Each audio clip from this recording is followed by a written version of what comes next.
Okay, so this is the new setup that is wireless. Let's go back to the camera.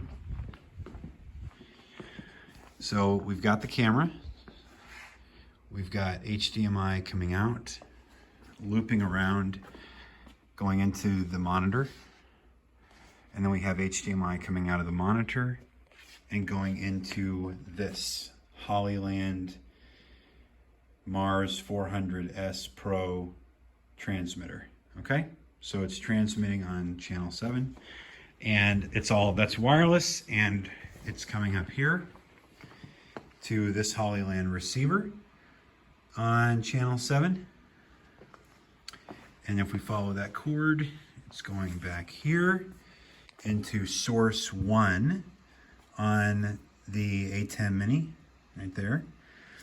And now I've got here HDMI out going into this Hollyland 300 Pro. And you see there it is going in. This is transmitting up to the projector where we've got the Hollyland 300 Pro receiver, and that's going into HDMI 1 on the projector. And I've got the Roku Ultra hooked into HDMI 2, just for movies and whatever.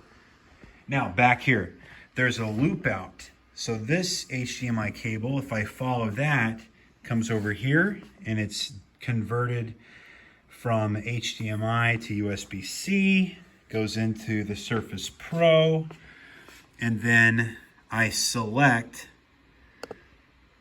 from Google Classroom in settings, I select the Blackmagic design, the Atem Mini, as the source. Okay, so now what you're watching on the screen here is the output that's going to Google Classroom, and I can switch, like I can put on my still image and then go back to, source 1.